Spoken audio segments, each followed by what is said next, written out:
Let's fix the Green Lantern Corps. I already fixed how many humans there are on Earth and gave them a good reason to recruit more members, but these guys kinda suck at being space cops. I mean, there's like 10 million space wars all the time. Krypton exploded on their watch. They're not great at this. And every single time the authors try to explain away like why the Green Lantern Corps isn't there, it's almost always poorly done. So instead I offer this. The Green Lantern Corps basically just follows the rules of the Prime Directive from Star Trek. If a planet is pre-warp or pre-alien contact, they can't talk to them. They can't recruit lanterns from that planet, they cannot go to that planet, and they cannot protect that planet. And those would be the rules that they try to enforce to the rest of space. This would explain why they're always on Earth, because Earth in the DC universe is constantly under alien attack, so Earth knows there's aliens, so boom, the human lanterns can still exist, we're safe there. And this would explain away a lot of stuff of like why these guys don't help with planetary atrocities that end up being the origin stories for a lot of different alien characters. As long as those things happened pre-alien contact, you're kinda good. So give the Green Lanterns a fucking Prime Directive already. Let's talk about how the Green Lantern Corps got its start. Billions of years ago on the planet of Maltus, the first biological life forms evolved.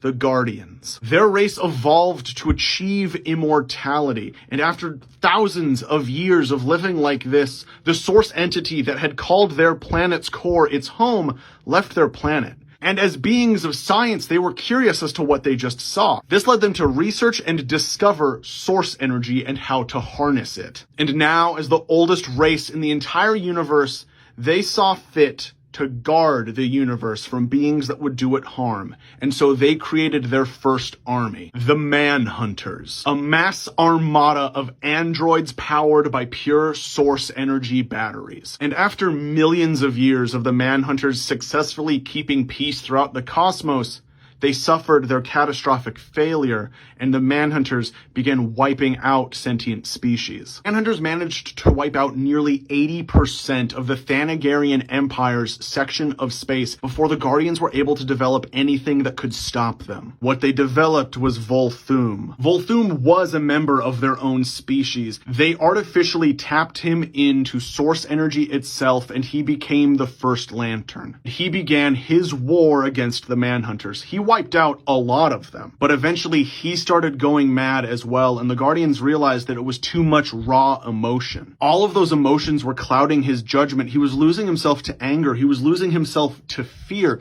These needed to be cut off to create a more perfect soldier, a more perfect army. And that is when Ganthet of the Green Lantern Corps, the one with the strongest sense of will, forged his own green ring out of his own willpower. He figured of all of the emotions that you could possibly tap into, will was the one that couldn't be corrupted for evil. Using his true Green Lantern ring, he developed thousands of copies that he programmed to go out and seek out those with the strongest willpower of their planets. And now, with this first draft of Green Lantern Corps members assembled, they took down the first Lantern and trapped him inside the central green power battery that all of the other sub-rings had to draw from. But some of the other Malthusians didn't agree with Ganthet. They believed that other emotions were better sources of good. And then as the rest of the Malthusians that agreed with Ganthet all decided to cut off emotions from their beings so that they could serve as a non-partial, non-emotional, completely unbiased counsel to their new space cops,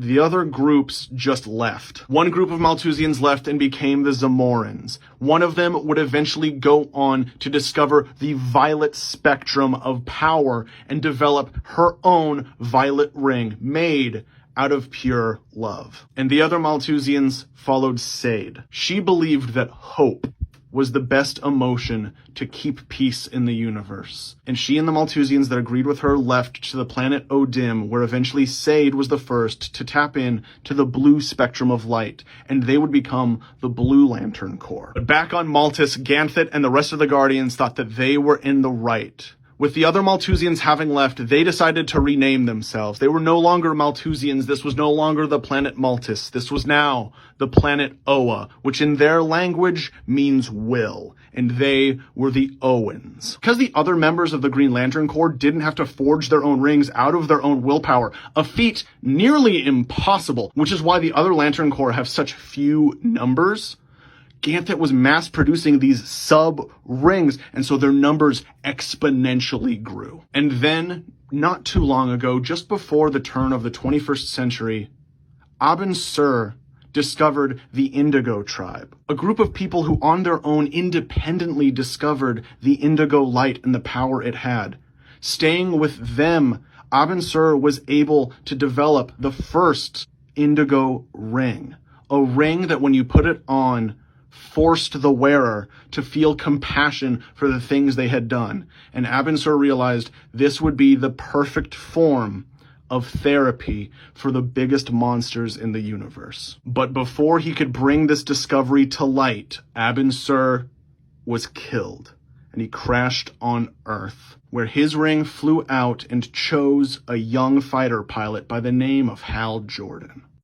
Let's talk about the other color Lantern Corps in my DC Cinematic Universe. My Green Lantern story in my DC Cinematic Universe, instead of movies, my Green Lanterns would get a TV series. You'd get one season every other year over the course of 10 years, or basically how long my first 3 phases of DC movies would take. You'd be getting a season about the Green Lanterns every other year. And the pilot episode of my Green Lantern series would be all of the human Green Lanterns, like as many of them as possible, all getting recruited at once. And why?